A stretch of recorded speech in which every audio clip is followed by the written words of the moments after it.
Alors, bonjour à tous et à toutes. Soyez les bienvenus à notre webinaire sur la transplantation rénale à partir de donneurs vivants. Mon nom est Claude Boudreau et avant de commencer, je voudrais vous donner quelques précisions sur la façon dont vous allez pouvoir participer pleinement à l'activité d'aujourd'hui. Par défaut, l'écoute de notre présentation sur votre ordinateur va se faire à l'aide de votre système audio et de vos haut-parleurs. Si vous préférez vous joindre à nous sur votre téléphone, cliquez sur la flèche indiquant sourdine activée ou désactivée, en anglais mute ou unmute, au bas de l'écran de Zoom. Ensuite, sélectionnez quitter audio, leave computer audio, puis activez appel phone call et suivez les instructions pour établir la communication. Vous allez pouvoir texter vos questions à nos deux invités en les écrivant dans le volet questions du panneau de contrôle. Vous pouvez nous envoyer vos questions à tout moment au cours de la présentation. Nous allons ensuite les regrouper pour y répondre durant le volet questions et réponses dans la dernière partie de notre webinaire. Le webinaire d'aujourd'hui va faire l'objet d'un enregistrement et vous recevrez un courriel de suivi dans les 24-48 heures avec le lien pour revoir celui-ci au besoin. Le thème du webinaire d'aujourd'hui est « Transplantation rénale à partir de donneurs vivants ». On estime que la plupart des personnes atteintes d'insuffisance rénale que pour ces personnes, la transplantation est le meilleur traitement. Il y a actuellement plus de 4500 personnes au Canada en attente d'une transplantation d'organes. Plus de 75 d'entre elles attendent un rein. Donc, le besoin d'organes à des fins de transplantation est très élevé par rapport au nombre de ceux qui seraient disponibles. Et les temps d'attente peuvent aller de quelques mois à plusieurs années. Nous faisons face à un besoin critique de donneurs à l'échelle pan-canadienne. C'est la raison pour laquelle nous voulons diffuser des renseignements qui vont encourager nos concitoyens canadiens à officialiser leurs décisions et à informer leurs proches de leurs souhaits en matière de don d'organes. La Fondation canadienne du rein est heureuse de pouvoir compter sur la participation du Dr Michel Paquet et de Mme Sylvie Charbonneau à titre de spécialistes en la matière sur ce sujet brûlant. Le Dr Michel Paquet est néphrologue spécialisé en greffe rénale au CHUM. Et Mme Sylvie Charbonneau nous fera part de sa propre expérience puisqu'elle a donné un rein à son fils le 6 décembre 2012. Le rêve de Sylvie est de changer le monde un rein à la fois. La Fondation canadienne du rein tient à remercier les commanditaires suivants pour leur appui financier sans restriction qui a permis la réalisation de ce webinaire éducatif. La société AstraZeneca, la société Otsuka, la société Horizon, de même que la compagnie Sanofi Genzyme. J'aimerais maintenant vous présenter nos deux intervenants d'aujourd'hui. D'abord, le Dr Michel Paquet est néphrologue spécialisé en greffe rénale au CHUM.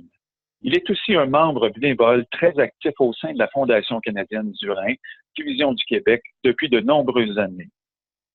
Il est aussi aviseur médical et il est président du comité provincial de don d'organes et de tissus, un volet essentiel à la mission de la Fondation canadienne du rein, dont l'objectif est d'augmenter le nombre d'organes et de tissus prélevés à des fins de greffe au Québec.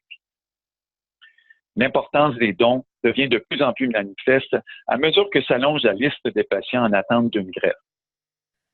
Son leadership et son engagement assidu aura permis des gains importants au cours des 10 dernières années, principalement avec la participation du Québec au sein du système canadien de dons croisés et la mise en place d'un programme de remboursement des dépenses des donneurs vivants. Suite au travail du comité provincial du don d'organes et de tissus de la Fondation canadienne du rein, Division Québec, sous la présidence du Dr Paquet, le ministère de la Santé donnait un mandat au CHUM en 2016 afin de développer une initiative favorisant la greffe rénale avec donneurs vivants, et ce, à travers les 5 centres de greffe. Ce projet pilote a permis de dresser un portrait de la situation et de déterminer les facteurs de succès, ainsi qu'inspirer des centres les plus performants du Canada, pouvant être aussi implantés au Québec, notamment la création d'un programme de dons vivants de rein. C'est en août 2018 que le ministère de la Santé et des Services sociaux du Québec annonçait la création du programme québécois de dons vivants du rein avec un budget récurrent de 1,5 million. Notre deuxième intervenante est Mme Sylvie Charbonneau, qui est associée et cofondatrice de Brio Conseil, une entreprise qu'elle cofondait en 2005. Elle possède près de 40 ans d'expérience professionnelle, dont près de 30 à titre de spécialiste en transformation organisationnelle et gestion du changement. Elle a accompagné plusieurs entreprises dans la mise en œuvre de transformation organisationnelle et d'implantation de systèmes d'envergure. Elle a coaché de nombreux gestionnaires et équipes de projet. Conférencière et formatrice chevronnée, elle a enseigné au baccalauréat et au MDA pendant près de 15 ans et enseigne maintenant la gestion du changement à l'École des dirigeants de HEC Montréal. Retraitée depuis peu, elle consacre maintenant une partie de son temps au bénévolat. Elle œuvre également comme bénévole auprès de la Fondation canadienne du rein depuis 2013. Après avoir donné un rein à son garçon en décembre 2002. Elle a été présidente du CA de la Division du Québec de mai 2016 à mai 2019 et elle est également membre du conseil d'administration de l'ACMP, Association of Change Management Professionals. Se joint aussi à nous aujourd'hui Mme Hélène Boisvert, qui est directrice des programmes de la Fondation canadienne du rein, Division du Québec. Elle travaille à la Fondation depuis maintenant 31 ans. Elle est en charge de la prévention auprès des professionnels de la santé et des groupes à risque, des services aux patients et du don d'organes. Elle est impliquée sur plusieurs comités et sous-comités, tant à la Fondation qu'auprès du ministère de la Santé et des Services sociaux. Hélène pourra répondre aux questions que vous pourriez avoir à propos des programmes et des services offerts par la Fondation canadienne du rein. À la fin du webinaire, elle donnera un aperçu des programmes et des services offerts à la Diffusion du Québec. Maintenant, je vais passer la parole à Sylvie Charbonneau pour qu'elle prenne la suite de la présentation. Madame Charbonneau, la parole est à vous. Merci. Alors, je vais commencer par m'excuser pour le bruit de fond parce que je suis dans un aéroport. Alors, je suis très consciente que ce n'est pas le contexte idéal pour faire un webinaire, mais c'est le mieux que je pouvais faire. Alors, aujourd'hui, je vais vous faire part de mon expérience comme donneur vivant. Je n'ai pas du tout, on m'a présenté comme une spécialiste. Je n'ai pas la prétention d'être une spécialiste du don vivant, mais je peux vous raconter mon histoire. Alors, j'ai intitulé ma présentation que c'était une histoire de famille parce que vous allez voir que dans un contexte comme celui-là, ce n'est pas que le donneur et le receveur, en tout cas dans notre situation, qui était en cause, mais c'est vraiment, ça a vraiment un impact sur l'ensemble de la famille. Next. Alors, quand je dis next, c'est pour qu'on change mes pages. Donc, la photo que vous avez devant vous, c'est ma famille. Donc, mon grand garçon Benoît, qui est sur la gauche de votre écran. Moi-même, c'est au mariage de notre fille, donc la mariée, notre gendre, et mon mari qui est à l'extrême droite. Et c'était des moments où on était, mon mari et moi, on a toujours dit qu'on était très, très chanceux, qu'on avait de très bons enfants, qu'on avait une belle famille. Nos enfants ont toujours été en santé. Nos deux enfants ont nagé, notre garçon notamment a nagé pendant 8 ans et s'est rendu à des compétitions au niveau, les plus hautes compétitions qu'il a fait, c'est pour l'Est du Canada. S'entraînait 6 jours semaine, allait bien à l'école. Donc, on a toujours dit, mon Dieu, qu'on est chanceux. On remercie l'univers pour nous avoir donné une si belle vie. Next. Alors maintenant, vous avez une photo de Benoît. Benoît, c'était tout jeune, un enfant très, très enjoué, très en forme, très bon caractère, toujours souriant. Quand il est devenu adolescent, c'est un jeune qui était curieux, qui aimait argumenter, qui aimait fouiller, poser des questions. Et donc, Benoît, sa vie était remplie de projets, un bel avenir, un beau futur, vraiment tout lui souriait. Next. Un jour, Benoît, alors qu'il était à l'université et qu'il faisait du sport, il était en train de jouer avec ses amis d'université. une partie de hockey intérieur, a fait une subite hausse de pression, était très étourdi, a failli perdre connaissance. Ses amis l'ont monté rapidement à l'hôpital, au CHUS, et les médecins lui ont diagnostiqué vraiment une hausse de pression majeure et lui ont fait passer des tests sanguins, puis on dit « Ah, on n'aime pas beaucoup ce qu'on voit, peut-être que tu devrais être suivi d'un peu plus près. » Il y avait 23 ans à l'époque. Mais quand on a 23 ans, se faire dire ta créatinine dans ton sang n'est pas très, on n'aime pas beaucoup le chiffre, ça nous frappe pas beaucoup. Hein. À 23 ans, on est un peu pas insurmontable, mais indestructible. Alors Benoît a un peu négligé, pas vraiment fait de suivi. Et puis, est arrivé ce qui devait arriver. 4 ans plus tard, il y a des douleurs à l'estomac, des douleurs à l'abdomen un soir, ça passe pas. Il y a 27 ans à l'époque, décide d'aller à l'urgence ce soir-là et finalement, on découvre en faisant des tests que ces 2 reins fonctionnent seulement à 25 %. Alors là, c'est comme un choc. C'est comme comment ça se fait que ça arrive, ça n'a pas de bon sens, il n'y avait pas vraiment de symptômes. Outre le fait que Benoît nous disait souvent qu'il était fatigué, mais il faisait beaucoup de sport, il s'entraînait, il étudiait, il travaillait, donc on se disait ben c'est normal, c'est le rythme de vie, tu te couches tard, mais en fait ça cachait autre chose parce que la maladie rénale, hein, c'est une maladie qui est silencieuse et quand on commence à avoir des symptômes, souvent la maladie a progressé pas mal. Alors, il est venu nous voir un soir pour nous dire, écoutez, j'ai pas des bonnes nouvelles, mes maux à l'abdomen, finalement, on m'a découvert une maladie rénale, mes reins fonctionnent à 25 %, je vais devoir éventuellement passer en dialyse ou avoir une greffe rénale si je me qualifie. Et d'ici là, je vais devoir changer des choses dans ma vie. Next.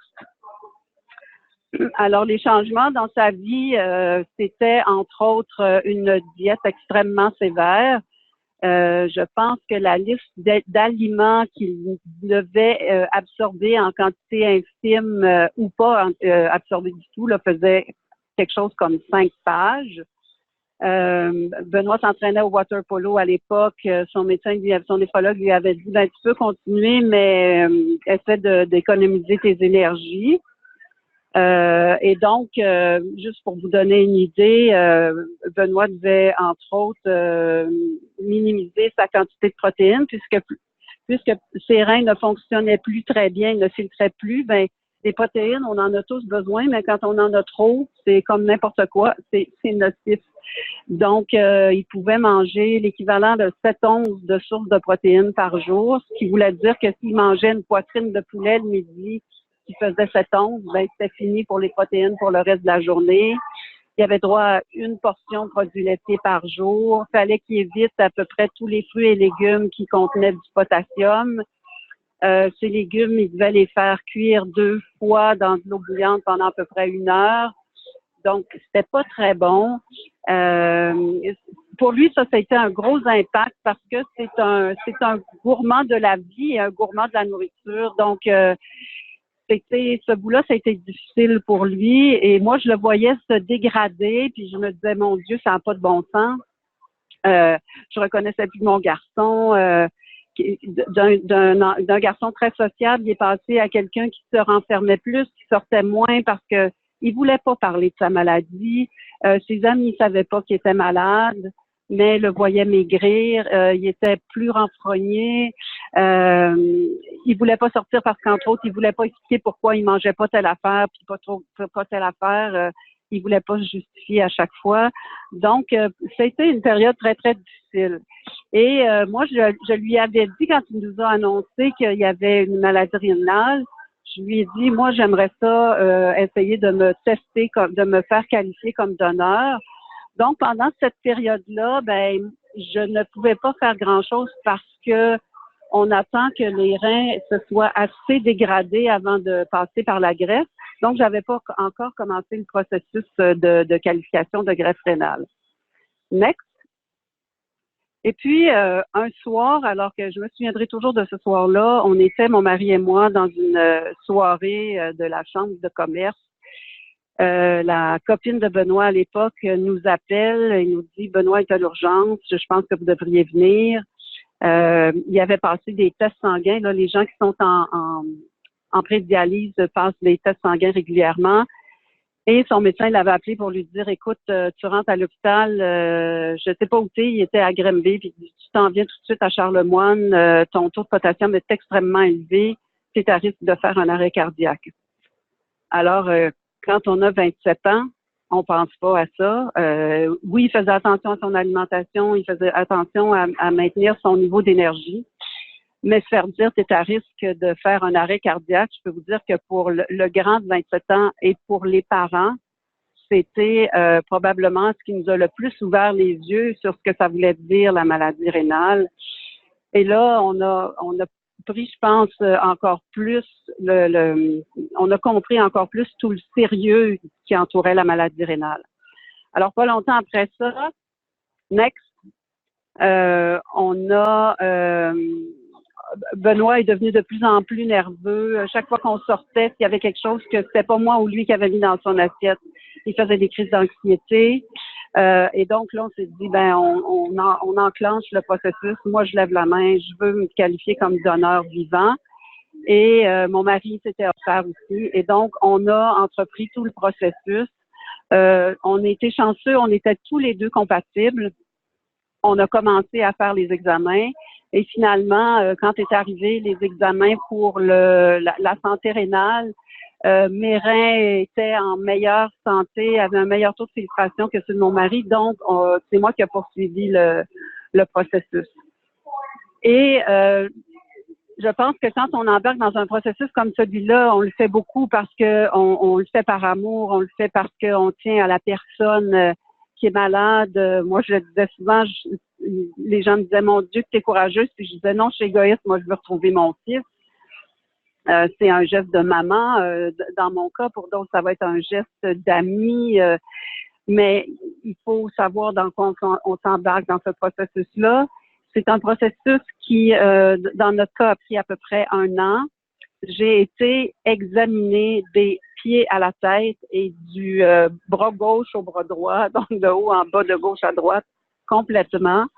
C'est en même temps, j'ai envie de dire, presque un cadeau qu'on se fait parce que je ne pense pas que j'aurai jamais un examen aussi poussé dans ma vie.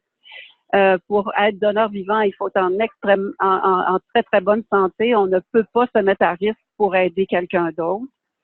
C'est aussi un processus qui est à la fois très valorisant parce que on a l'impression qu'on va pouvoir aider quelqu'un, mais c'est aussi un processus stressant parce que d'un examen à l'autre, on se demande si les résultats vont être bons, on se demande si jamais il me trouve quelque chose, comment je vais pouvoir expliquer à la personne qui attend mon rein que ce sera finalement peut-être pas possible. Donc, il y a tout un volet psychologique là-dedans. Et c'est un volet qui demande autant de préparation, j'ai envie de vous dire, que le volet de la santé physique. Next. Mais je n'ai jamais hésité. Pour moi, la décision, elle était très, très facile à prendre. Et l'image que vous devriez avoir devant vous maintenant, le titre, ça devrait être « He's Back ». Notre histoire à nous, elle s'est très bien terminée. J'ai finalement été acceptée comme donneur et le 6 décembre 2012, j'ai pu donner un rein à Benoît. C'est une journée qui est marquée dans notre calendrier à vie. Comme je l'appelle à sa fête, je l'appelle le 6 décembre pour qu'on puisse se faire un petit cling-cling, ça fait tant d'années. C'est un moment mémorable pour nous. Mais c'est un moment mémorable aussi pour la famille parce que la journée en fait, un élément que je devrais partager avec vous, c'est dans tout le processus de greffe, notre fille avait dit aussi, si ça marche pas avec vous, moi, je vais essayer de me qualifier comme donneur. Et ma première réaction, ça a été une réaction de maman et je lui ai dit, non, Mélanie, je veux pas. Là, elle m'a dit, voyons, maman, si c'est bon pour toi, ça devrait être bon pour moi aussi. Puis je lui ai dit, je peux pas m'imaginer mes 2 enfants sur la table d'opération en même temps. Je pense que mon cœur de mère sera pas capable de supporter ça. Mais en même temps, en disant ça, ça m'a fait réaliser que ce que j'avais demandé à mon conjoint, ce que j'avais demandé à ma fille, c'était d'accepter que leur mère conjointe, frère, fils, soit sur la table d'opération en même temps. Alors, dans notre cas à nous, c'est vraiment, j'ai pas donné à un ami, j'ai donné à mon garçon. Donc, c'est vraiment, ça implique l'ensemble de la famille. Mon mari a suivi toute la démarche que j'ai faite, tous les tests. Notre fille nous appelait à chaque fois comment ça va Benoît, qu'est-ce que ça a donné tes derniers tests. Donc, c'est vraiment quelque chose ça crée un lien très, très fort entre le donneur et le receveur, mais aussi à l'intérieur de toute la famille, parce que on vit ça, il y a 2 membres de la famille qui sont impliqués en même temps. Mais la raison pour laquelle je vous dis que je le referais aussi n'importe quand, c'est parce que aujourd'hui, je regarde mon garçon, j'ai retrouvé mon garçon, on a retrouvé notre fils, Mélanie a retrouvé son frère, Benoît a repris l'entraînement. Il est un élément qui a été très favorable dans sa vie de greffier. Ça a été sa participation aux Jeux mondiaux des greffiers. Il y a des Jeux mondiaux et des Jeux canadiens pour les greffiers. Les Jeux mondiaux ont lieu à tous les 2 ans et entre ces années-là, il y a des Jeux canadiens. Et la première fois où Benoît est allé aux Jeux mondiaux, c'est 15 mois après sa greffe. Ça l'a motivé à se remettre en forme, à retourner nager, à retourner jouer au water polo. Et pendant la semaine où on était au jeu, on était en Argentine, il y a un moment donné dans la semaine où il m'a dit, tu sais, maman, je sais que vous m'avez toujours beaucoup soutenue, mais cette semaine, c'est la première fois où je suis avec des gens de mon âge qui ont vécu la même chose que moi, qui ont eu les mêmes défis que moi, qui font du sport comme moi et qui ont encore les mêmes défis de diète, d'entraînement, etc. que moi, qui prennent les mêmes médicaments que moi. Cette semaine, je suis pas à part, je fais partie de la gang. Next. Alors, vous avez ici la photo de Benoît qui est à votre droite. Et à gauche, c'était un de ses collègues de travail. Benoît travaillait chez Bombardier à l'époque. Et tous les deux se sont retrouvés aux Jeux mondiaux des greffés sans savoir qu'ils étaient tous les deux greffés. Ils savaient, ils voyaient de temps en temps au bureau, mais ils ne savaient pas, ni un ni l'autre, qu'ils étaient greffés. Ils s'en sont rendus compte en se rencontrant en Argentine. Et la raison pour laquelle je vous présente ça, c'est parce que souvent, quand les gens ont été en dialyse, pendant leur session de dialyse, ils se créent des liens.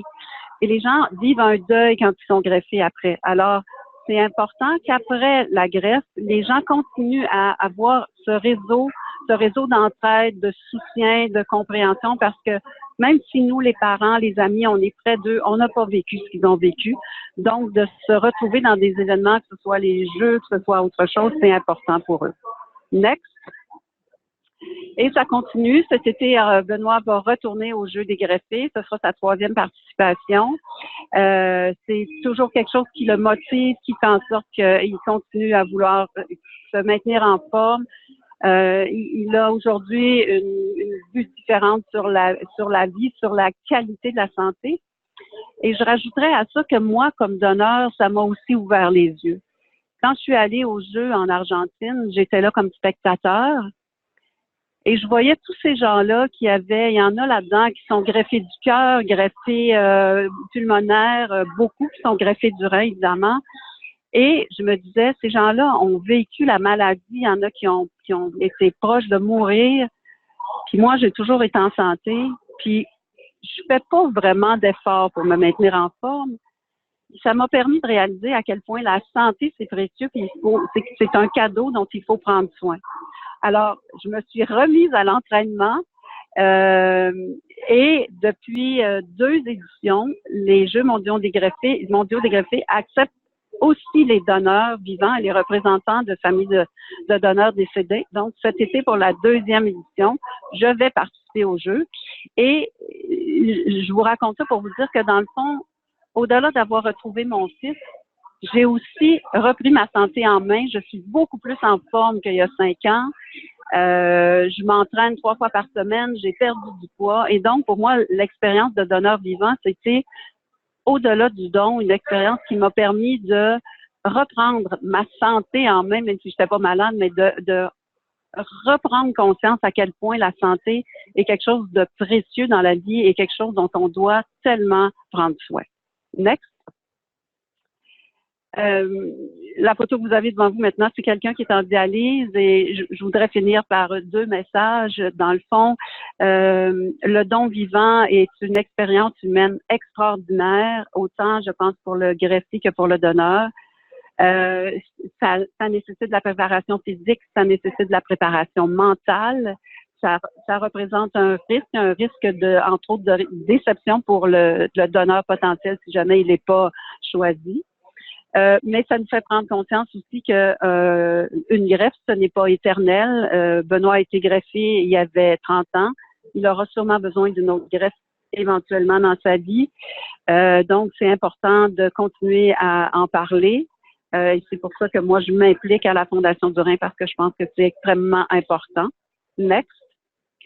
Et je finis en vous disant, même si vous ne considérez pas le don vivant, peut-être que vous pourriez considérer le don d'organes à votre décès. Donc, n'oubliez pas de signer votre carte d'assurance maladie et surtout, n'oubliez pas d'en parler aux membres de votre famille parce que c'est eux qui ont le dernier mot lors de votre décès. Donc, c'est important que ce soit une décision de famille. Je vous remercie de m'avoir écouté. J'espère que je vous ai éclairé et aidé un peu. Et je vais maintenant passer la parole au Dr Paquet.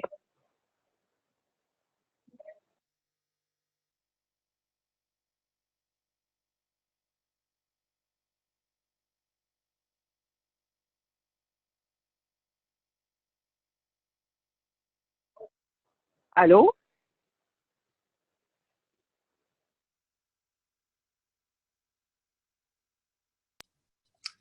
Maintenant, vous m'entendez? Oui, oui, on vous entend. Alors, bonjour à tous. Moi, je suis néphrologue, donc un médecin spécialisé dans les maladies rénales. On m'a demandé de vous parler du côté peut-être plus clinique, plus médical, de ce que ça veut dire une transplantation et principalement une transplantation avec un donneur vivant. C'est très difficile de suivre le témoignage qu'on vient d'entendre parce que c'est encore ce témoignage-là et ces témoignages-là qui sont, je crois, les plus importants et qui parlent d'eux-mêmes. Les gens ont souvent plusieurs questions par rapport à toute la procédure, que ce soit pour la personne qui va recevoir un rein, pour la personne qui va donner un rein de son vivant. Encore une fois, le témoignage qu'on vient d'entendre explique de façon beaucoup plus complète que je pourrais jamais l'exprimer parce que c'est fait par une personne qui a vécu l'expérience. Et on sent qu'il y a beaucoup d'aspects dans ce qu'on vient d'entendre, des aspects très humains, très touchants, et tout ça accompagné d'un processus médical et dont c'est notre responsabilité pour s'assurer que l'histoire qu'on vient d'entendre se répète le plus souvent possible et avec succès. Prochaine diapositive, je vais résumer un petit peu les sujets qu'on va discuter. Next, pour ceux qui suivent la présentation en anglais, merci. Donc, je vais parler très brièvement de la maladie rénale puis de la maladie rénale au Canada.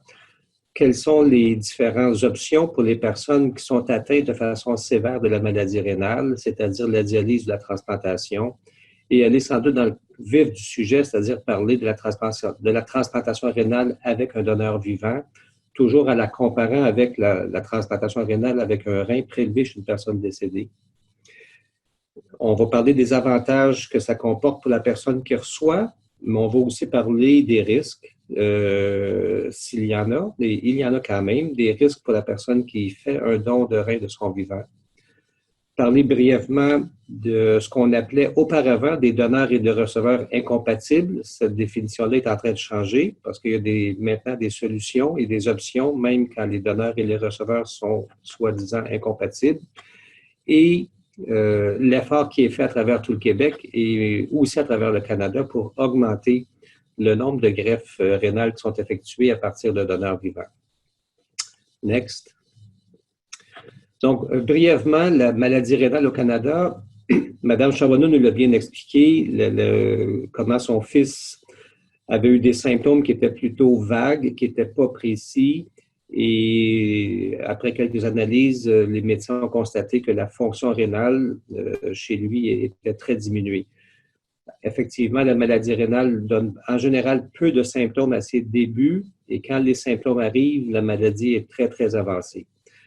Et évidemment, il y a certaines maladies qui peuvent être traitées, certaines maladies qui peuvent être un peu contrôlées, mais dans la majorité des cas, la maladie rénale va progresser lentement jusqu'au point où les reins ne fonctionnent plus suffisamment pour filtrer le sang. Et c'est là que les grosses complications peuvent survenir. Alors, quand on atteint ce stade-là, on appelle ça le stade terminal de l'insuffisance rénale. L'abréviation qu'on voit, le STIR, c'est ce que ça veut dire. Donc, c'est une personne qui a une maladie rénale tellement avancée que si on ne fait aucun traitement, la personne va malheureusement mourir. Il y a des options pour filtrer le sang quand les reins ne fonctionnent plus suffisamment. On les divise en deux grandes catégories, soit la dialyse, soit la transplantation, et on va y revenir. Le graphique qu'on voit présentement, c'est juste pour montrer que le nombre de personnes au Canada qui sont atteintes de la maladie rénale est très élevé, et ce nombre-là de personnes atteintes de maladie rénale avancée augmente d'année en année. Alors, on a un graphique sur à peu près une vingtaine d'années, et on voit qu'en 1994, il y avait à peu près 13 000 personnes au Canada qui étaient atteintes de la maladie avancée à ce stade-là. Et en 2012, près de 40 000 personnes étaient atteintes. Donc, on a une augmentation progressive pour toutes sortes de raisons. Cette maladie-là est prévalente, donc un nombre important. Next. Je mentionnais qu'il y avait deux façons de pallier à cette situation-là. On comprend que ce n'est pas guérir la maladie, mais c'est de trouver une façon hors de l'ordinaire de filtrer le sang. Deux grandes catégories, je l'ai mentionné, la dialyse et la transplantation. La dialyse, il y a différentes formes de dialyse, mais la plus fréquente, c'est un traitement qui se fait à l'hôpital ou dans un centre spécialisé annexé à l'hôpital, où les patients doivent se diriger et doivent se rendre 3 fois par semaine pour avoir un traitement de filtration du sang, un traitement d'hémodialyse. Les traitements durent en général 4 heures à chaque fois. Et évidemment, il faut se rendre à l'unité, attendre un peu avant le début du traitement, attendre un peu après la fin du traitement, puis revenir à la maison. Donc, même si le traitement dure 4 heures, c'est pas toute la journée, mais une grosse partie de la journée qu'on doit consacrer au traitement et répéter ça 3 fois par semaine. Donc, on peut imaginer le nombre d'heures passées à chaque semaine au traitement, qui est un traitement vital parce que si on ne fait pas le traitement, on ne pourra pas continuer à vivre et on va mourir. La ligne en bleu montre le nombre de personnes au Canada qui ont un traitement par hémodialyse ou une forme de dialyse ou une autre. Et encore une fois, on voit que le nombre augmente de façon progressive d'année en année sur une période de 10 ans, tel que montré sur le graphique. L'autre façon de filtrer le sang quand on arrive à ce stade-là, je l'ai mentionné également, la transplantation rénale.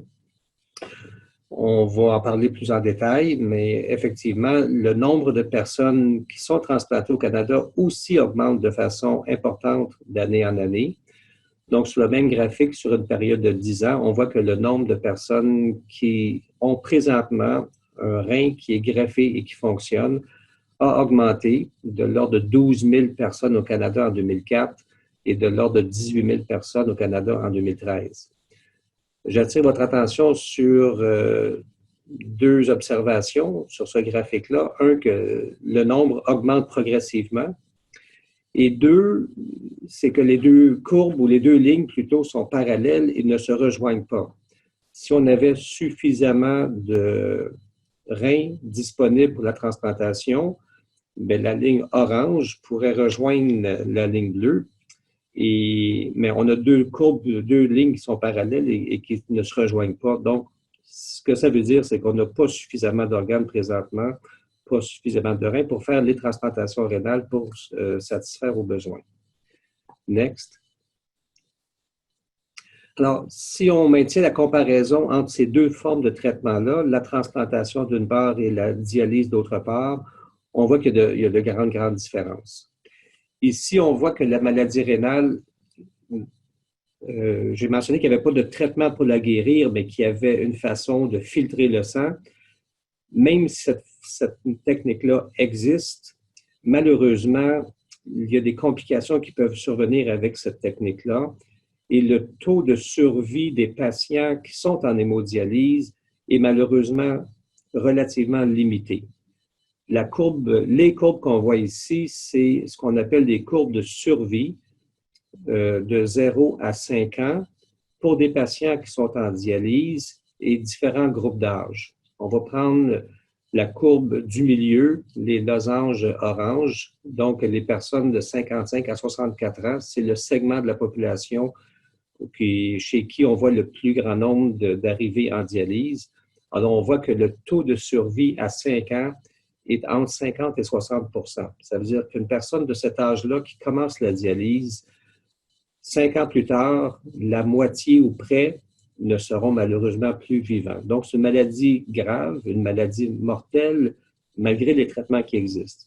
Ceci étant dit, il y a des personnes qui ont des traitements de dialyse pendant beaucoup plus longtemps que ça, pendant 5 ans, 10 ans, 15 ans, 20 ans. Mais encore une fois, ça traduit l'importance de la maladie rénale et malheureusement l'impact majeur sur la santé et un taux de survie, comme j'ai mentionné, qui est quand même malheureusement relativement bas. Ça se compare à certains cancers, par exemple, comme taux de survie. Next. Encore une fois, si on compare les résultats des deux formes de traitement, soit la transplantation et la dialyse, next, on voit qu'il y a plusieurs avantages à la transplantation rénale si on la compare à toutes les formes de dialyse. Ce graphique-là nous dit qu'il y a deux flèches qu'on voit, un endroit où on voit que le risque est égal et un endroit où on voit que la survie est égale. Ce que ça veut dire, c'est que si on a une transplantation, dans les premières semaines, il y a un risque un peu augmenté de complications et de décès en raison de la chirurgie et des complications qui peuvent survenir après la chirurgie. Là, on parle de chez le receveur, la personne qui reçoit la greffe, mais qu'après 3 mois ou à peu près, soit 106 jours, le risque de survie est le même que si quelqu'un était en dialyse. Puis après environ 8 mois, c'est-à-dire 244 jours sur le graphique qu'on voit, il y a un avantage de survie. Et cet avantage de survie-là, lorsqu'on est transplanté, se maintient tout le temps. Donc, au début, une légère augmentation des risques de complications et même de mortalité, mais après plusieurs mois, un avantage de santé et un avantage de survie pour la personne qui est transplantée si on la compare à la même personne qui serait restée en traitement de dialyse. Next. Une courbe dont le message est le même, c'est le taux de survie selon les deux méthodes de traitement de la maladie rénale terminale, soit la dialyse, la transplantation. La courbe inférieure, la courbe le plus bas où on voit la dialyse, on voit que les personnes vont mourir plus rapidement comme population de patients si le traitement qui est donné est la dialyse. Et on la compare à la courbe supérieure où on voit transplantation, où les patients vivent plus longtemps lorsqu'ils ont une transplantation plutôt qu'un traitement de dialyse. Donc, un avantage majeur d'état de santé et un avantage majeur de survie chez les personnes qui ont eu la chance d'avoir une transplantation. Next. La bonne nouvelle ici, c'est que le nombre de dons d'organes à partir de personnes décédées a augmenté au cours des dernières années et par le fait même, le nombre de transplantations effectuées au Canada a aussi augmenté au cours des dernières années. Sur les derniers 10 ans, on parle d'une augmentation de 30 % du taux de transplantation et une augmentation d'environ 50 % du taux de dons décédés. Ça, c'est des statistiques partout à travers le Canada. Next. Cependant, les chiffres ne sont peut-être pas tout à fait aussi encourageants pour le don vivant. On va comparer, donc, le premier message, c'est que si on a une maladie rénale, on sait que c'est une maladie qui est sévère. Puis parmi les deux formes de traitement qui sont disponibles, on voit qu'il y a un avantage significatif à avoir une transplantation rénale plutôt que d'avoir les traitements de dialyse. Deux façons de faire la transplantation rénale, soit avec un rein prélevé chez une personne décédée ou encore avec un rein prélevé chez une personne vivante. Next. Alors, encore une fois, on a mentionné plutôt l'avantage de survie de la transplantation à comparer à la dialyse. Maintenant, on compare les deux formes de transplantation et on voit que le taux, par exemple, sur cette diapositive-ci, c'est le nombre de journées en dialyse chez une personne qui va éventuellement recevoir une transplantation à partir d'un rein d'une personne décédée. Et on la compare chez une personne qui est aussi en dialyse, mais qui va recevoir un rein à partir d'un donneur vivant. Donc, en bleu, le nombre de jours que la personne, en moyenne au Canada, qu'une personne dialysée doit attendre pour recevoir une greffe. Mais si la même personne qui a la maladie rénale a la chance d'avoir un donneur vivant, on voit qu'en rouge, le nombre de jours en dialyse est beaucoup plus bas. Donc, on peut avoir accès à la greffe beaucoup plus rapidement si on a la chance d'avoir un donneur vivant. Next. Et ici, on compare combien d'années ou combien de temps un rein greffé va durer selon qu'il provienne d'une personne décédée ou d'une personne vivante. Malheureusement, les reins qu'on greffe ne dureront pas éternellement. Ils vont durer un certain nombre d'années. Il y a beaucoup de facteurs qui entrent en jeu et qui vont faire la différence entre un rein qui va durer moins longtemps ou un rein qui va durer plus longtemps. Mais si on compare uniquement la provenance du rein, soit d'un donneur décédé ou d'un donneur vivant, on voit que les reins qui ont été prélevés chez une personne vivante et qui sont greffés durent beaucoup plus longtemps. Alors, le bloc de gauche, avec un donneur vivant, on voit que la survie du greffon, on ne parle pas ici de la survie du patient, mais la survie du greffon, combien de temps le greffon va durer, est plus longue que dans les courbes de droite où on voit que les courbes de survie diminuent beaucoup plus rapidement. Next.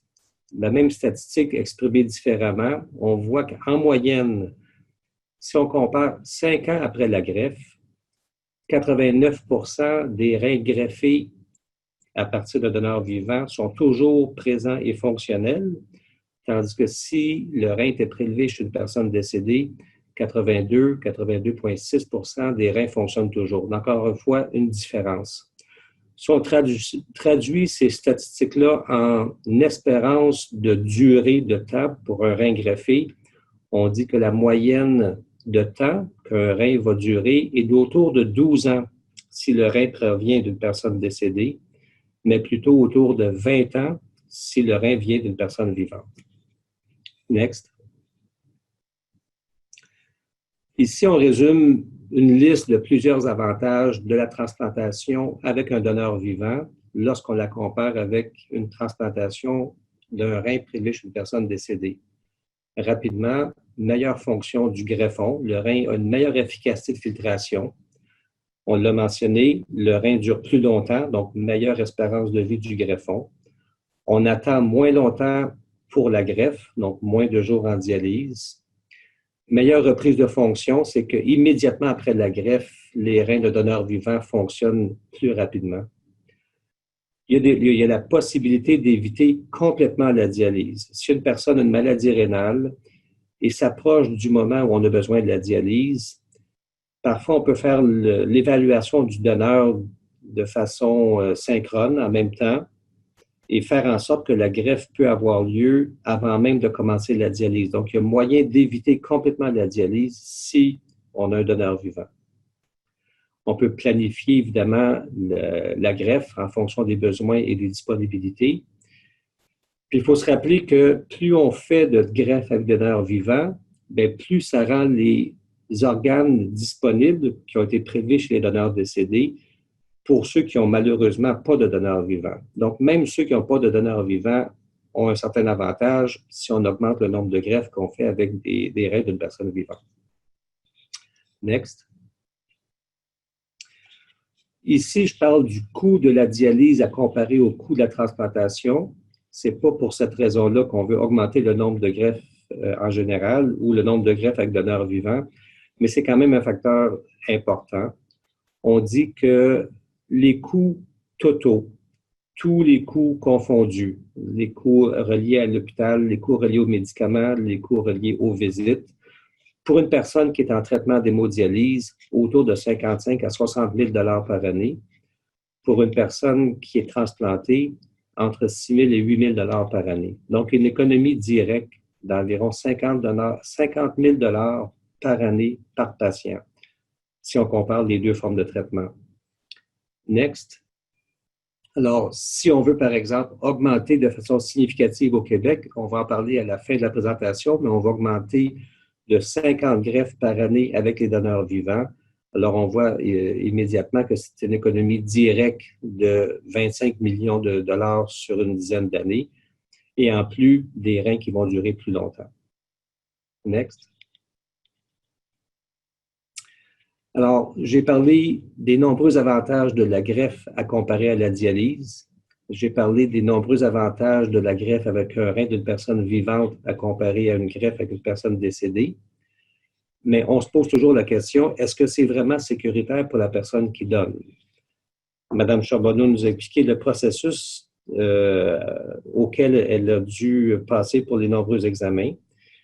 Et évidemment, elle a eu une chirurgie qui n'est pas sans risque. C'est une chirurgie à risque bas, mais il n'y a pas de chirurgie où il n'y a aucun risque. Et le fait de donner un rein peut causer certaines complications, pas obligatoirement, mais peut causer certaines complications plus tard. Donc, c'est tous des sujets qu'il faut évaluer pour chaque personne qui envisage donner un rein. Next.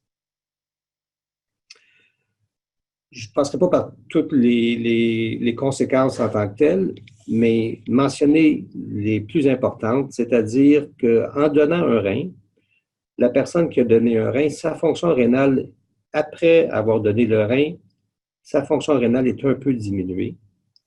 Ce qui veut dire qu'il y a un risque qui est bas, mais un risque que cette personne-là, elle-même, plus tard dans sa vie, ait une fonction rénale tellement basse qu'elle ait besoin de dialyse ou d'une transplantation.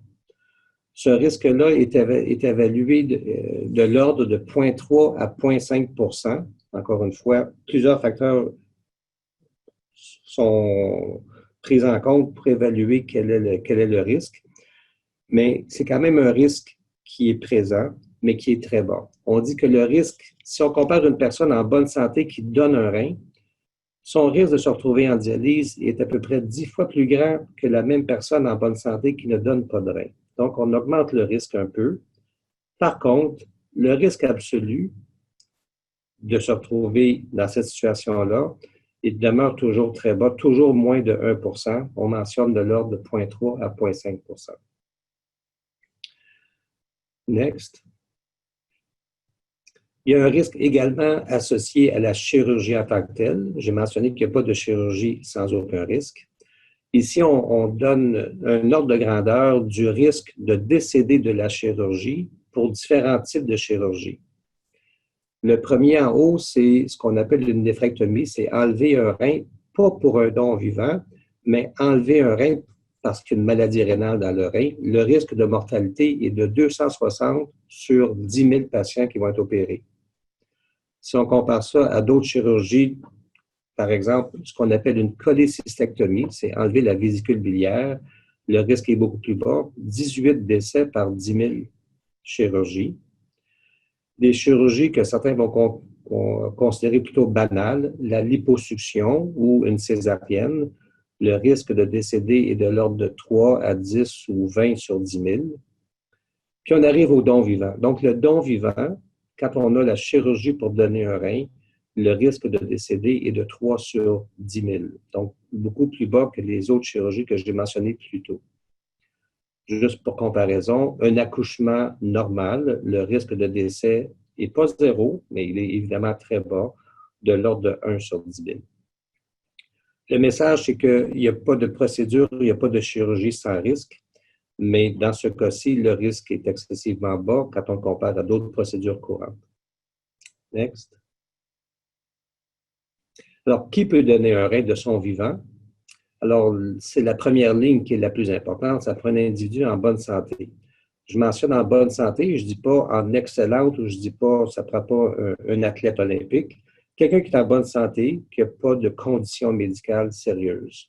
Évidemment, l'évaluation qui est faite par l'équipe de dons vivants va évaluer tous les facteurs pour s'assurer que, le rein va bien fonctionner, mais surtout que la personne qui donne un rein ne s'expose pas à un risque trop grand. On parle de donneur apparenté quand c'est un membre de la famille qui donne un rein à un proche. On a entendu Mme Charbonneau qui a donné un rein à son fils. Donc, un parent peut donner à son enfant, un frère, une sœur à son frère, à sa sœur, évidemment. Parfois, la parenté un peu plus éloignée. On parle également de donneurs non apparentés, donc il n'y a aucun lien de parenté. Par exemple, entre conjoint et conjointe, il y a évidemment un lien affectif qui est très fort, mais il n'y a pas de lien de parenté en tant que tel. Alors, c'est des greffes qu'on fait régulièrement. Et on a aussi parfois des personnes qui ne sont pas apparentées, comme des amis, des collègues de travail, ou même des personnes qui sont prêtes à donner un rein et qui n'ont pas de personne à qui donner. Ils vont donner un rein comme plusieurs personnes donnent du sang, c'est-à-dire qu'ils sont prêtes à donner un rein et le rein sera utilisé par une personne qui en a besoin. Il y a quelques années, on disait qu'il fallait aussi qu'il y ait une compatibilité entre le donneur et le receveur et principalement une compatibilité des groupes sanguins. Ce n'est plus tout à fait vrai. Next. Alors, anciennement, on parlait de donneurs compatibles et de certains donneurs incompatibles avec le receveur, mais maintenant, il y a une solution à cette situation-là et la greffe peut se faire quand même. Next. Alors, évidemment, une greffe incompatible ne peut pas se faire de façon directe, mais il y a maintenant une dizaine d'années, on a mis sur pied à travers tout le Canada un système de registre canadien de dons croisés de reins. Et lorsque une personne veut donner à un proche, mais ils ne sont malheureusement pas compatibles, on peut trouver une autre paire ailleurs au Canada. Parfois, la paire, elle est proche géographiquement dans la même ville, mais parfois, l'autre paire peut être plus éloignée ailleurs au Canada. Donc, une autre paire qui, eux aussi, ne sont pas compatibles entre eux, mais de façon croisée, le donneur de la première paire peut donner au receveur de la deuxième paire et vice-versa. Donc, même si le donneur et le receveur ne sont pas compatibles, en se servant du registre canadien de dons croisés de reins, les greffes peuvent se faire quand même. Alors, le message ici, c'est que même dans des cas qu'on disait anciennement d'incompatibilité, la greffe peut se faire quand même par personne interposée. L'exemple que je montre ici est un exemple relativement simple qui implique deux paires. Next. Ici, on a un exemple, mais un peu plus compliqué, où on a plusieurs paires d'impliqués. On appelle ça une chaîne de transplantation, où un premier donneur va donner à un receveur d'une autre paire et chaque donneur va donner à la paire suivante. Donc, on peut avoir des chaînes de 3, 4, 5, jusqu'à 6 transplantations. Encore une fois, dans les cas où le donneur et le receveur n'étaient pas compatibles, par l'intermédiaire de ce registre-là, les greffes peuvent se faire quand même. Next. Le registre que je viens de décrire a débuté en janvier 2008. Le Québec en fait partie depuis 2010. Il y a environ 120 à 130 paires de donneurs-receveurs qui sont inscrites à chaque cycle. Jusqu'à maintenant, il y a 646 transplantations qui ont été faites. C'est des statistiques qui dataient de fin février 2019, donc le chiffre est plus grand que ça présentement, dont 150 personnes qui ont donné des reins, des donneurs qu'on appelle non dirigés. C'est des personnes que je mentionnais plus tôt, qui sont prêtes à donner un rein, même s'ils ne connaissent pas un proche pour recevoir la transplantation. Donc, un système qui a eu beaucoup de succès et qui continue. Next. Pour finir, je vais parler de la situation actuelle du don vivant au Québec et au Canada. Sur le graphique qu'on voit ici, c'est le nombre de transplantations rénales qui sont effectuées à chaque année au Canada, dans toutes les provinces confondues. La ligne en bleu, c'est toutes les greffes qui se font avec un rein d'une personne décédée. Donc, présentement, autour de 700 greffes par année au Canada avec un rein provenant de donneurs décédés. Et la ligne orange, le nombre de greffes avec un rein provenant d'une personne vivante, autour de 400 greffes par année avec un donneur vivant. Next. Là où ça se complique, surtout pour le Québec, c'est que c'est lorsqu'on compare le nombre de greffes avec donneurs vivants d'une province à une autre. Ici, on exprime le taux de dons vivants par million de population, donc on corrige pour la population de chacune des provinces. Et on montre ici la statistique pour le Canada, donc une moyenne de 12 à 13 donneurs vivants par million de population pour le Canada au complet. Si on regarde deux provinces assez performantes, l'Ontario, entre 14 et 16 donneurs vivants par million de population, donc une moyenne supérieure à la moyenne canadienne. Si on regarde la Colombie-Britannique, vraiment une province très performante en dons vivants, donc autour de 20 à 22, et on voit en 2013, 26 donneurs par million de population, donc une moyenne largement supérieure à la moyenne canadienne. Et la dernière colonne, c'est la colonne du Québec, où la performance est vraiment très, très basse, autour de 5 à 6 donneurs vivants par million de population. Next. C'est les mêmes chiffres, mais exprimés sur un graphique. La ligne orange, c'est tout le Canada. La ligne jaune, c'est la Colombie-Britannique. Et la ligne bleue, tout au bas, c'est le Québec. Donc, on voit que le Québec, en termes de performance pour de dons vivants, est largement inférieur à la moyenne canadienne et à certaines provinces particulièrement performantes. Mais on pense qu'il y a une solution à ça et on travaille pour augmenter le nombre de greffes qui se fait au Québec avec les donneurs vivants. Next. Alors, est-ce possible d'augmenter le don vivant au Québec? La réponse est oui. Next. Au Centre hospitalier de l'Université de Montréal, on avait un taux de dons vivants qui ressemblait aux autres, à la moyenne québécoise, donc un taux qui était bas. Et on a mis sur pied une équipe au début des années 2010. On a mis sur pied une équipe spécialisée en dons vivants. Sans expliquer tous les détails, on voit ici qu'entre 2001 et 2009, on avait entre 8 et 10 donneurs vivants par année, alors qu'en 2010 et 2011, on a augmenté à plus de 20 donneurs par année. Donc, on a doublé le nombre de donneurs vivants par année dans notre institution au CHUM. Suite à ces résultats-là et suite aux efforts du comité de dons vivants de la Fondation canadienne du rein, on a fait des représentations au ministère de la Santé, puis on a monté un projet pilote. Next. Et on a formé un comité provincial pour avoir un projet pas basé sur une institution ou un hôpital, mais sur tous les hôpitaux du Québec où il se fait de la transplantation et où il y a des donneurs vivants pour augmenter le don vivant partout à travers le Québec. Il y a 5 centres hospitaliers universitaires qui font de la transplantation rénale, soit 1 à Québec, 1 à Sherbrooke et 3 à Montréal, McGill, Maisonneuve-Rosemont et le CHUM.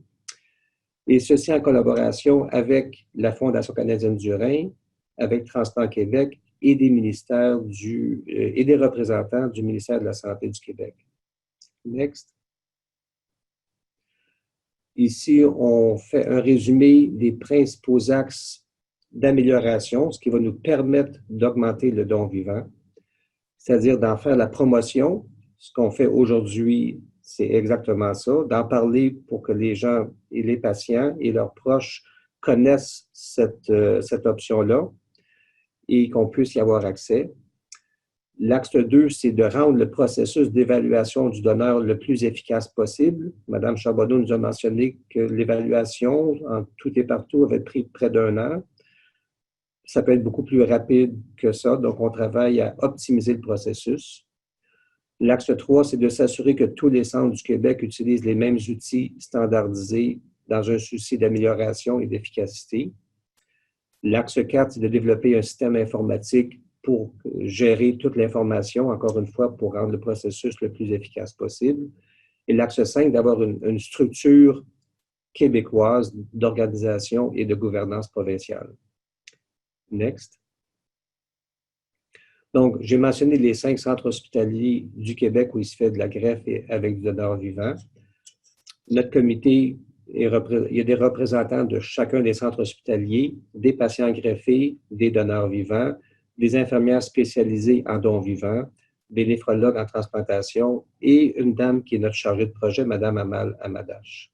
Toujours en collaboration avec la Fondation canadienne du rein et Transplant Québec. Next. Alors, les travaux qu'on a effectués ont culminé en l'annonce qui a été faite par le ministre de la Santé le 3 août 2018, où on annonçait la création d'un programme québécois en dons vivants avec un budget récurrent de 1,5 million par année qui est distribué dans les 5 centres de transplantation.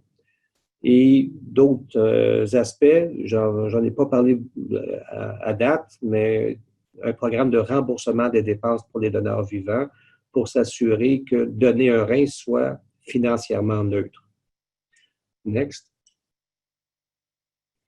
Donc, un des objectifs, c'est que pour chacun des 5 centres en transplantation adulte, on puisse faire l'embauche d'une infirmière spécialisée en dons vivants, une travailleuse sociale spécialisée en dons vivants et une aide d'une agente administrative pour que le processus fonctionne de façon efficace.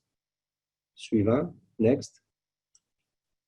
Notre objectif, alors j'ai mentionné que présentement au Québec, le taux de dons vivants est de l'ordre de 6 ou 6,5 donneurs vivants par million de population. Le taux au Canada est 2 fois plus élevé. La moyenne canadienne est d'environ 13 donneurs vivants par million de population.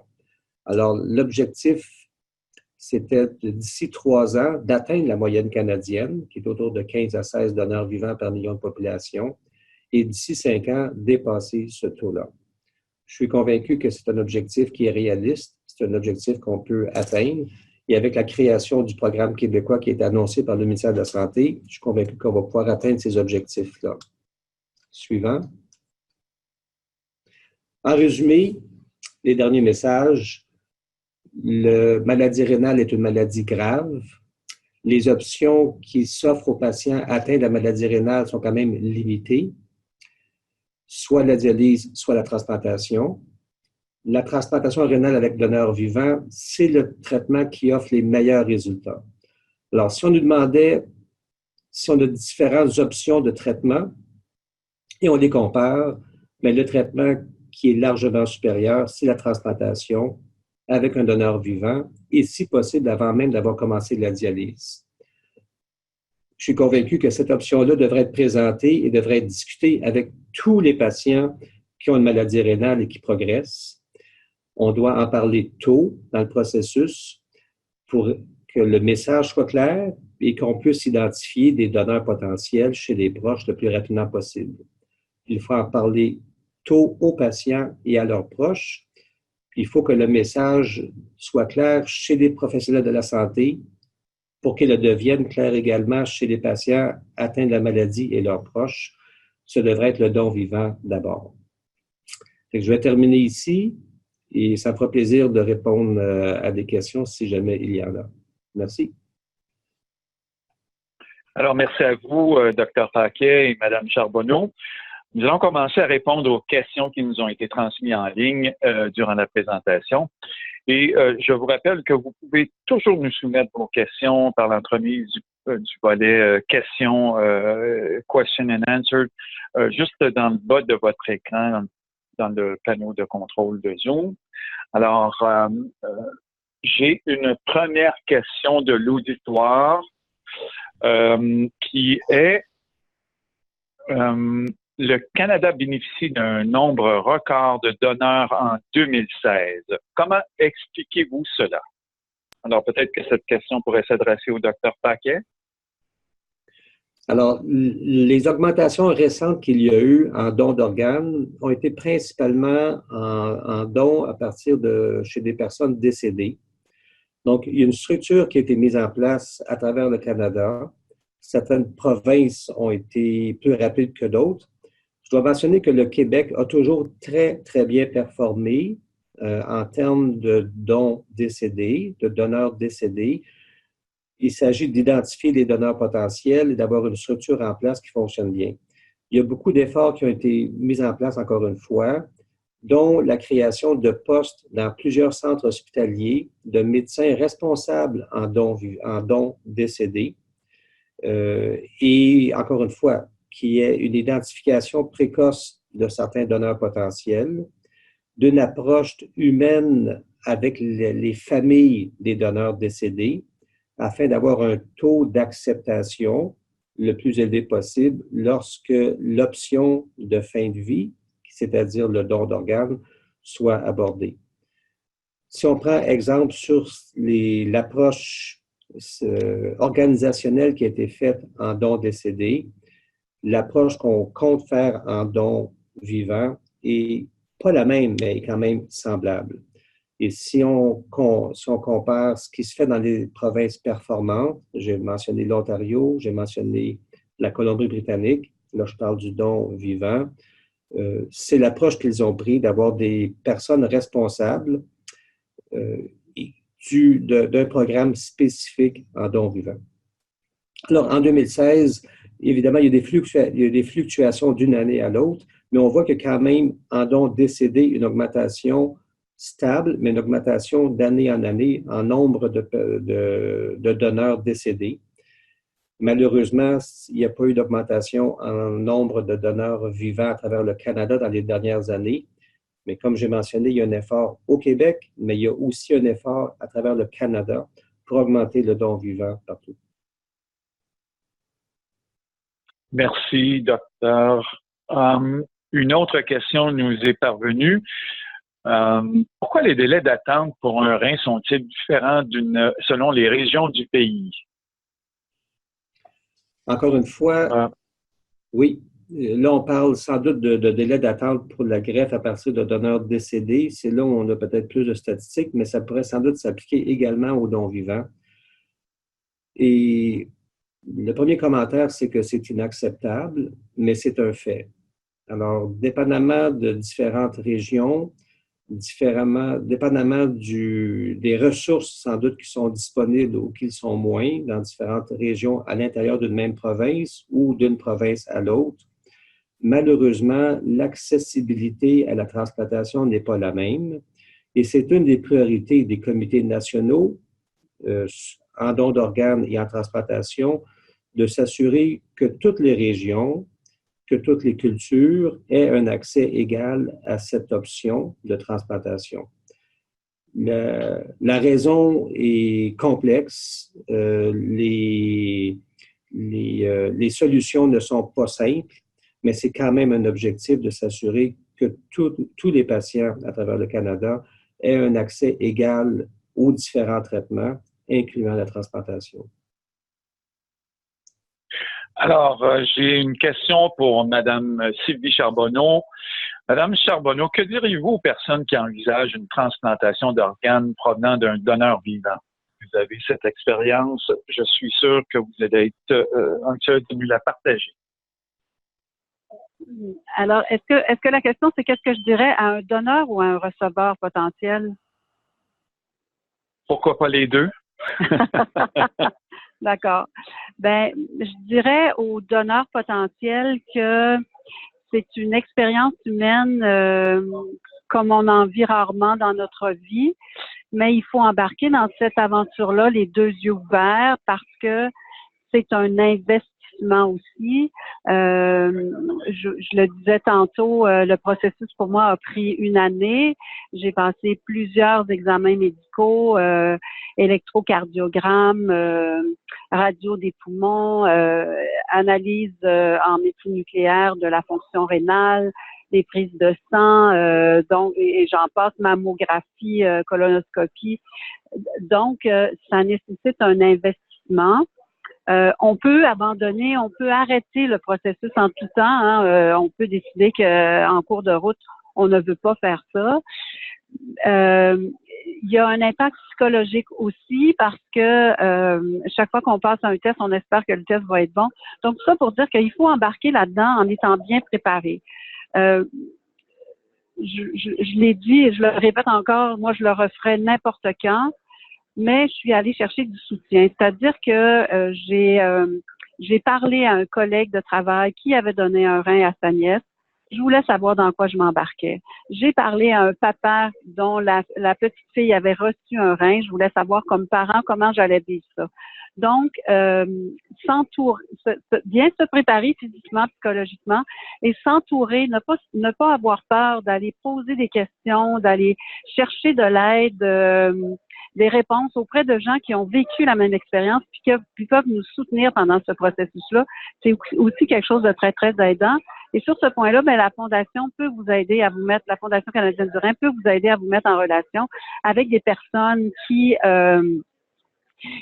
ont vécu la même expérience à laquelle vous pensez et qui peuvent vous aider dans votre cheminement. Du côté du receveur, recevoir un rein, c'est aussi un cadeau et ça comporte un certain poids psychologique qu'il ne faut pas négliger. Parfois, on craint. Moi, j'ai rencontré des receveurs qui disaient « Oh, j'aurais aimé mieux que ce soit pas ma sœur ou mon frère. Je me sens responsable si jamais il tombe malade. » Ben, sachez que le donneur, lui, pense pas à ça. Le donneur, il fait de bon cœur, il le fait pour vous aider. Recevez ce cadeau-là.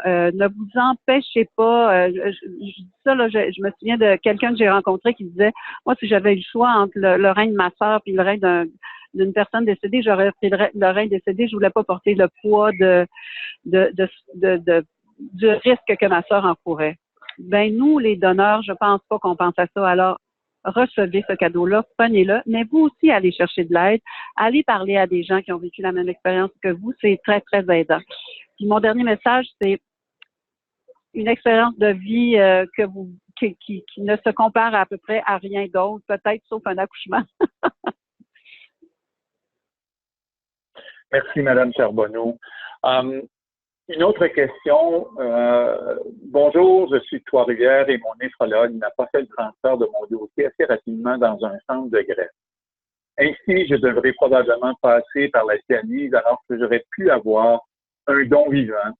2 de mes proches passent des tests présentement, sans même avoir besoin de dialyse.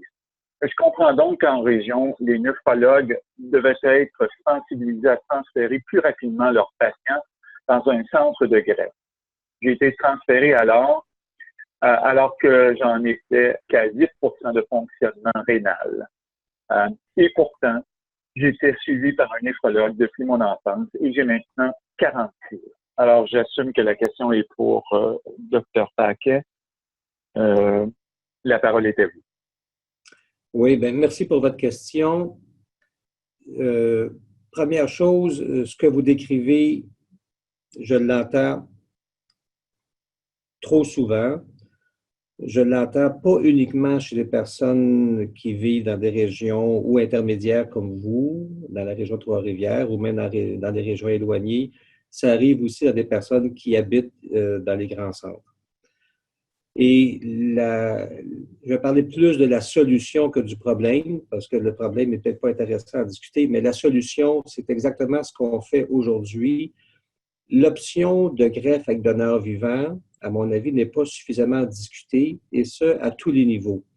Au niveau des patients, au niveau de leurs proches et au niveau des professionnels de la santé, incluant les infirmières qui travaillent dans les cliniques de dialyse, les infirmières qui travaillent en clinique pré-dialyse ou de suivi rénal, et les néphrologues qui travaillent dans les cliniques de dialyse ou dans les cliniques de pré-dialyse. C'est connu comme une option qui existe, mais le message que j'ai passé puis que je tente de passer à travers tout le Québec, c'est que c'est vraiment la meilleure option et celle qu'on devrait envisager d'abord et uniquement si cette option-là n'est pas disponible, qu'on devrait envisager des autres options, c'est-à-dire la greffe qu'un donneur décédé ou de la dialyse. La solution passe par l'information, par la formation des professionnels de la santé et de donner l'information à tous les patients qui ont, à un certain degré ou l'autre, une maladie rénale. Comme je vous dis, ce n'est pas uniquement dans des régions intermédiaires ou dans des régions éloignées. Le même phénomène peut se produire dans des grands centres. Et la solution, c'est de s'assurer que ça soit connu et que ça soit discuté pour qu'on puisse évaluer cette option-là le plus rapidement possible. Je terminais mon message plutôt en disant c'est la greffe avec un donneur vivant d'abord, le don vivant d'abord. Ça commence à se discuter, mais encore une fois, pas suffisamment. Et c'est quand ce message-là sera bien entendu et bien compris de tous les intervenants que ça sera vraiment le cas. Encore une fois, je vous souhaite bonne chance. Là, je vois que vous avez 2 personnes qui sont présentement en évaluation pour donner un rein. Vous allez bénéficier de cette option-là. Et il n'est jamais trop tard, évidemment, et vous pourrez en profiter à ce moment-là. Merci, Dr. Paquet. Je rappelle à notre auditoire qu'il est toujours possible de nous soumettre vos questions par le module Q&A ou questions-réponses. Il y a quelques questions qui nous entrent assez rapidement. Quels sont les risques à long terme lorsqu'on l'on fait un don de l'un de ses reins? Alors, j'imagine que autant Dr. Paquet que Mme Charbonneau peuvent répondre à celle-là. Je vous laisse le loisir de répondre à cette question qui est importante pour notre auditoire. Alors, je peux aborder le côté médical, puis je vais laisser ensuite la parole à Mme Charbonneau pour les autres aspects. Mais point de vue médical, il faut comprendre que la personne qui donne un rein, c'est une personne qui a été évaluée, comme l'a mentionné Mme Charbonneau. Donc, une personne qui est en bonne santé et qui n'a pas de conditions médicales importantes au départ. C'est important de mentionner aussi qu'après avoir donné un rein, l'équipe en don vivant s'assure que cette personne-là soit suivie annuellement par un médecin pour s'assurer que sa santé reste bonne et que si jamais il y avait une complication quelconque qui survenait, que cette complication-là puisse être prise en charge rapidement et efficacement. Le suivi après le don peut parfois se faire par l'équipe en don vivant dans un des centres de transplantation, mais peut aussi se faire par le médecin de famille conjointement avec l'équipe de don vivant. Donc, les risques à long terme, par exemple, quelqu'un pourrait développer de la haute pression, de l'hypertension artérielle plus tard dans sa vie. L'hypertension artérielle n'est pas un phénomène rare. 50% de la population au-dessus de 65 ans ont de l'hypertension. Lorsque c'est contrôlé, ce n'est pas un problème. C'est un problème si l'hypertension n'est pas connue ou si elle n'est pas contrôlée. Alors, par exemple, en donnant un rein, on sait qu'il y a une légère augmentation du risque de faire de l'hypertension plus tard dans sa vie. Ce n'est pas tous les donneurs vivants qui vont en faire, mais le risque est quand même un peu augmenté, d'où l'importance d'un suivi médical. Donc, je pense que le message important, c'est la qualité de l'évaluation du donneur avant le don et de s'assurer d'un suivi médical après le don. S'il y a quelques conditions qui se présentent par la suite, soit détérioration de la fonction rénale, hypertension, apparition de protéines dans les urines, c'est évidemment, cette personne-là doit être prise en charge rapidement par un néphrologue spécialisé en don vivant pour s'assurer que ça ne se détériore pas davantage et pour s'assurer que la personne n'ait pas besoin de traitement de dialyse ou de transplantation plus tard dans sa vie.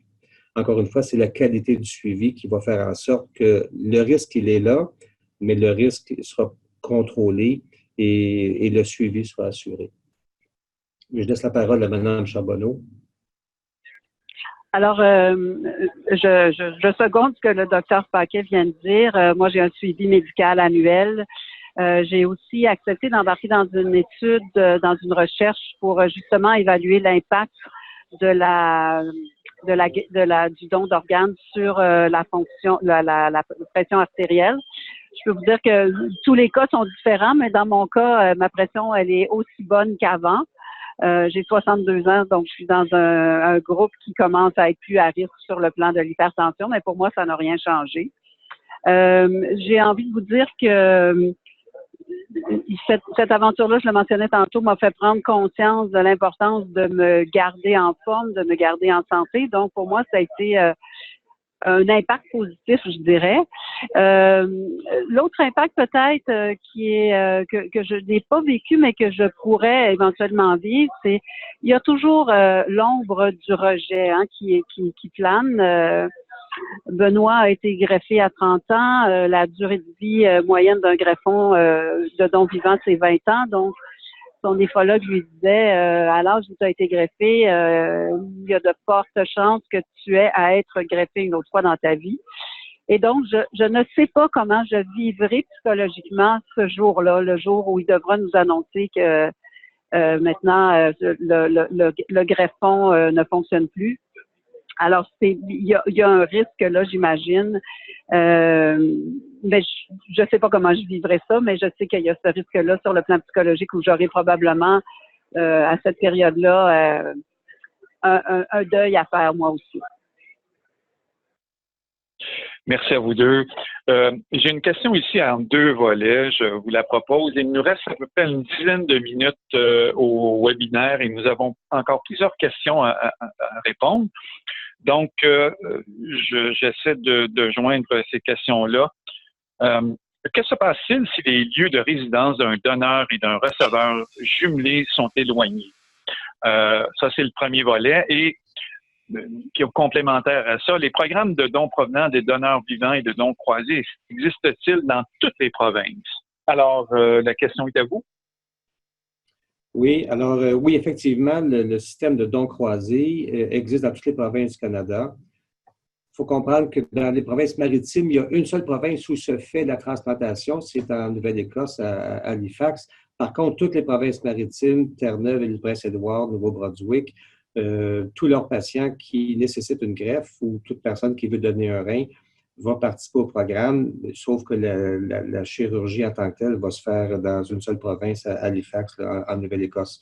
Donc oui, tous les Canadiens, toutes les provinces, tous les territoires participent au programme de dons croisés de reins. Alors, qu'est-ce qui arrive si une paire jumelée dans ce programme-là est jumelée avec une autre paire, mais qui est dans une ville à distance ou dans une province à distance?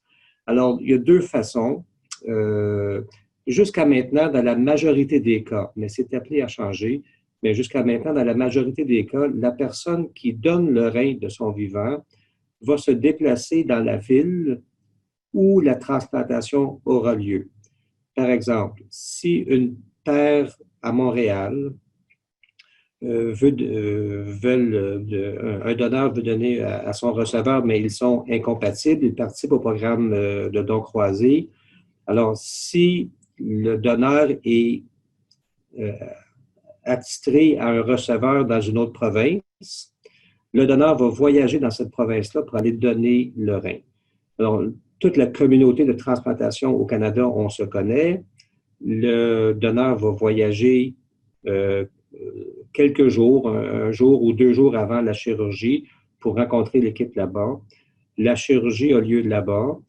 L'hospitalisation, évidemment, est dans l'hôpital là-bas jusqu'au congé. La personne va rester sur place quelques jours après son congé pour s'assurer que tout est normal et peut ensuite revenir dans sa ville d'origine. Alors, évidemment, il y a des dépenses associées à ces déplacements-là et le séjour dans une autre ville ou dans une autre province. Ces dépenses-là sont remboursées aux donneurs, toutes les dépenses encourues jusqu'à une certaine limite raisonnable, mais les dépenses sont remboursées. Et il y a évidemment aussi un impact, je dirais, psychologique, parce que c'est pas évident pour une personne de se déplacer dans une autre ville, dans une autre province, pour avoir une chirurgie. Donc, on essaie d'accompagner de la meilleure façon possible ces personnes-là. L'autre façon, c'est que la chirurgie pourrait avoir lieu dans la ville d'origine. Donc, l'exemple que je donnais tantôt, le donneur pourrait avoir sa chirurgie à Montréal et le rein est mis dans un emballage spécial et réfrigéré et le rein est envoyé par avion dans la ville où la greffe va avoir lieu. De plus en plus, ça commence lentement, mais de plus en plus, on tente d'aller dans cette direction-là. On voit que les résultats de la greffe sont tout aussi bons si c'est le rein qui voyage. Et évidemment, il n'y a pas l'impact de logistique et l'impact, sans doute, psychologique de voyager dans une autre province. Mais ce changement-là se fait plutôt graduellement. Donc, il y a des personnes qui ont donné des reins que je connais bien, qui sont allées dans des villes proches et parfois dans des villes éloignées. Par exemple, il y en a qui sont allés à Halifax, en Nouvelle-Écosse. Il y en a qui sont allés à Vancouver pour donner un rein. Encore une fois, on essaie de changer progressivement pour que ce soit les reins qui voyagent et non pas les donneurs.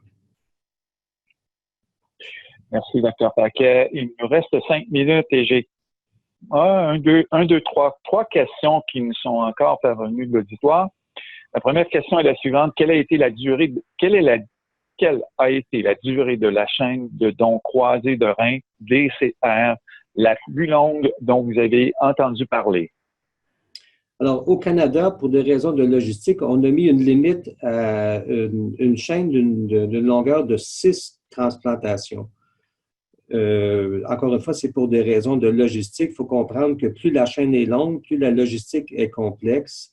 Il faut réserver des salles d'opération, il faut avoir la disponibilité des chirurgiens dans différentes villes, dans différents fuseaux horaires à travers tout le Canada.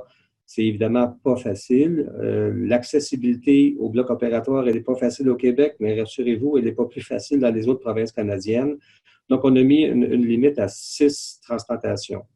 Aux États-Unis, le pays de tous les records, alors ils font des choses un peu différemment, mais il y a des chaînes qui ont impliqué une vingtaine ou plus de 25 pères à une ou deux occasions.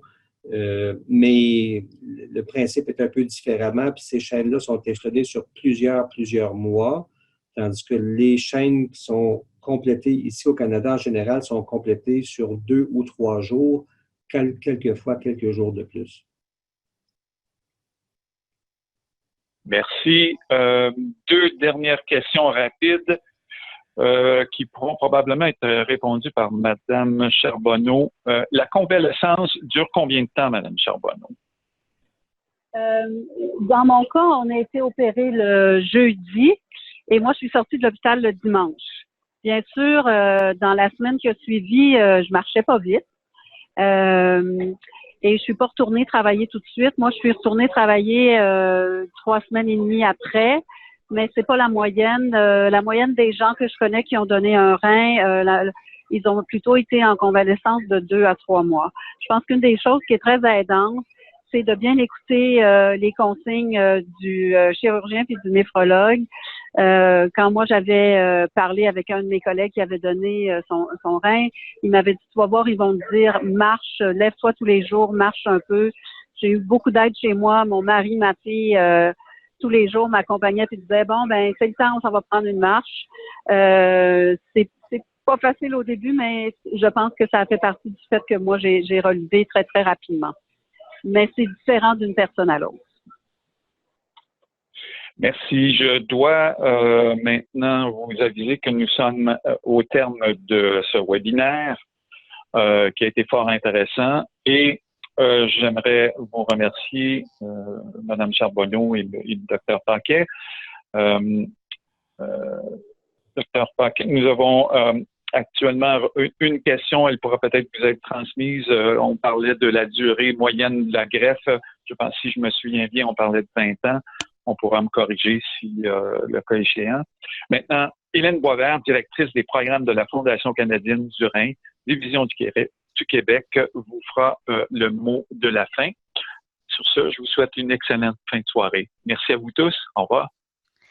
Alors, bonjour à tous. On m'a demandé de faire un petit peu un résumé des services qu'on a à la Fondation. Mais premièrement, j'aimerais vraiment remercier Sylvie pour son très beau témoignage sur le don vivant et Dr Paquet pour sa présentation qui est toujours très intéressante. Alors, juste pour vous dire un petit peu en résumé, je vais faire ça vite. À la Fondation du Rhin, on offre plusieurs services aux patients. Alors, on a un guide aux patients qui est offert gratuitement et qui est distribué à tous les nouveaux patients par les centres hospitaliers. Alors, il a 2 volets. Le premier, c'est le vivre avec une fonction rénale réduite et le deuxième volet est vivre avec une insuffisance rénale terminale qui est axé plus sur les choix de traitement. Un autre programme que nous avons, c'est le programme d'aide financière qui est offert pour dépanner les patients qui vivent avec une situation d'urgence et qui permet de rembourser certaines dépenses encourues par les patients. Nous avons également le programme Entraide jumelage dont Sylvie a parlé tout à l'heure, justement. Alors, c'est une ligne 1-800 qui permet aux patients d'échanger avec une personne qui comprend vraiment quels sont les défis que pose au quotidien l'insuffisance rénale et la greffe et tout. Alors, c'est un jumelage avec des parrains qui ont reçu une formation spéciale et qui, ayant personnellement connu l'expérience de la maladie, et ça peut être des patients qui sont soit dialysés ou qui l'ont connu ou qui sont greffés. Et la ligne sans frais est le numéro 1-800-390-7337. Ensuite, nous avons beaucoup de dépliants d'informations. Alors, vous pouvez les consulter sur notre site www.rein.ca. Alors, c'est sous l'onglet Programmes et soutien et la rubrique Matériel éducatif. Alors, il y a beaucoup d'aspects qui sont abordés dans ces dépliants-là. Alors, vous pourrez aller les voir. Nous offrons également des bourses d'études. Alors, on a des bourses qui sont attribuées aux personnes dialysées ou greffées d'un rein afin de les soutenir dans la poursuite de leurs études collégiales ou universitaires. Alors, nous donnons à peu près l'ordre de 1 000 $ au collégial par année et 2 000 $ par année pour les gens à l'université. Nous faisons aussi un camp de vacances pour les enfants dialysés et greffés du Québec. Alors, c'est un camp pour à peu près 50 enfants de 6 ans à 18 ans qui souffrent d'une maladie rénale ou qui ont subi une greffe. Alors, c'est une semaine dans une colonie de vacances sous supervision de personnel médical. Alors, le but, il y en a 2. C'est premièrement d'offrir du plaisir aux enfants et de voir d'autres enfants qui ont la même maladie qu'eux. Et c'est surtout aussi pour que les parents puissent avoir un répit. Ensuite, nous avons le bulletin de la Fondation du Rhin qui est offert 3 fois par année et qui est aussi en version électronique. Alors, il présente les divers services et activités de la Fondation et fournit de l'information récente sur des sujets touchant l'insuffisance rénale. Nous avons aussi des sites. Alors, on a un site qui s'appelle cuisineetsantérénale.ca dont Sylvie a parlé que c'était très difficile pour l'alimentation. Alors, sur ce site-là, ça peut être pour quelqu'un en protection rénale, quelqu'un en hémodialyse, quelqu'un en dialyse péritonéale ou greffé. Alors, il y a des recettes, il y a des forums de discussion, il y a un blog avec la diététiste. Alors, c'est très intéressant d'aller voir ce site. Et pour terminer, c'est notre microsite pour donneurs vivants. Alors, je donne un rein.ca. C'est un site Internet qui est entièrement dédié aux dons vivants de reins. Et ce site a pour objectif d'informer les donneurs potentiels quant au processus lié aux dons vivants. C'est un outil de référence efficace à la fois pour le donneur et pour le receveur. Il y a des témoignages de donneurs et de receveurs qui sont également inclus. Alors, c'est tout. C'est un petit résumé de ce que nous offrons à la Fondation. Merci. Alors, merci, Mme Boisvert, de ces informations. Je tiens aussi à remercier chacun et chacune d'entre vous d'avoir suivi notre webinaire sur la transplantation rénale à partir de donneurs vivants. Nous allons vous faire parvenir très bientôt un petit sondage questionnaire sur la présentation et nous apprécierions que vous le remplissiez afin d'avoir vos commentaires. Vous recevrez également un courriel de suivi d'ici 24 à 48 heures avec un lien pour visualiser l'enregistrement de notre webinaire. Au nom de la Fondation canadienne du Rhin et de nos 2 spécialistes d'aujourd'hui, merci à tous et à toutes d'avoir décidé de vous joindre à nous et excellente fin de journée. Au revoir.